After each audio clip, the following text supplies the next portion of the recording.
with that, I'd like to show you that the meter that I have here is working correctly. I'll hook it across one of these batteries.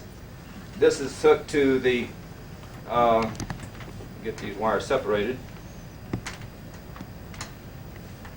You'll notice that I have this hooked where it's supposed to, the red showing the voltage. The negative is over here to the common. This is on the voltage. And what I'd like to do is take the positive, hook it to the positive side of this battery. I'd like to hook this to the negative side of this battery. And it's showing plus, and you'll notice the plus sign is way down, showing 223.5 volts. And the plus sign, you'll notice the manufacturer makes the plus sign very small because he says any competent engineer knows how to hook up the meter right, so I don't need to track his attention to it. But you'll notice something now. If I turn this around and I hook it up backwards, and I'll put the plus over here to the negative, and I'll take the minus and put it over here to the plus, then the manufacturer, he puts a big minus sign saying, hey, stupid, you hooked it up backwards. And which all of us do. You know, I've done it, y'all have done it. And, but they bring it to your attention. And you can see the meter's working correctly. And what I'd like to do is now fix this same meter to read the amperage. I'll put this over on 10 amps.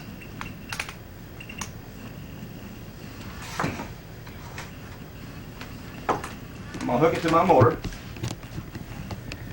I've already got the positive side of this motor over here. I'm going to take it out just for a second here. I'm going to hook this to the negative side of my motor.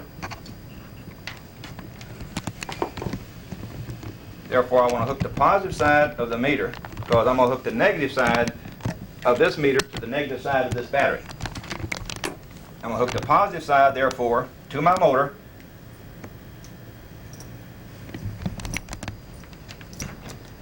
Put this in the, maybe if you pick that up for me and just hold it. This is under pressure, so you might have to stand up to see this. I hope you all can see it. Sure. Chris, could I get you to come around here and hold this motor for me, please? This thing vibrates so much, it's a reciprocating pump, it tends to want to back off backwards. Now you can see that this meter runs negative. And this meter will show that it checks itself while this is going on. And it goes anywhere from 100 to up to even to 300 milliamps negative. And you can tell that that is definitely under pressure. You know, the unit is definitely doing work. There's no way, and I have a standing offer, $10,000. I've been on the news with this, radio shows with this. Anybody in the world, bring me a conventional motor, put it under load, hook this meter to it, and make it run negative, I'll give him $10,000. There ain't a man alive who will give me $10,000 that my motor will not do this. I've challenged it. I've been on radio shows about it. My honesty and the business people who call me and the public who hear me said, Joe Newman, I don't even have to see this. I know you speak the truth by the vigor in your voice, and that you need to get this out. We all need it, and it will change humanity. I've always said that this will do more to bring world peace. All the kings and queens and politicians who ever lived. And this is a new thing in history, that if James Clerk Maxwell and Faraday today existed, they would be very excited about and said, this man has done what I humbly ask y'all to do. And they had put their reputation on the line because at the time they were talking about the old theory. They said the old theory would cause its potential energy and does not give any mechanical explanation. And they were saying in our theory, we're saying this, that it's matter in motion, and we wish to be understood literally. And in Maxwell's original work, he uses the word momentum throughout it. You can't have momentum without matter in motion. The people who followed him didn't understand his brilliance, so they took out the word momentum, put in the word vector, and to this day they're teaching the same thing they were teaching back at Faraday's time and Maxwell's time, which they themselves ridiculed. This motor works exactly as they said it.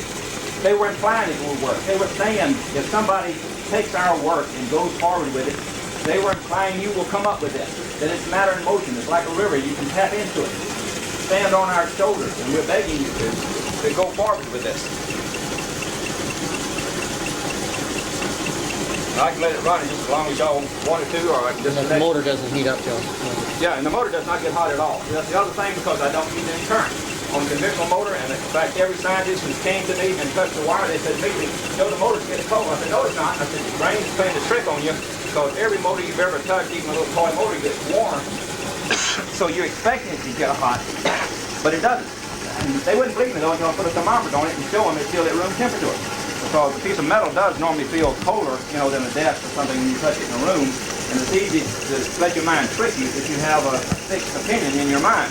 But every scientist who came there, when they touched the wire, that's what they'd say. Joe, your motor's getting cold. But it isn't.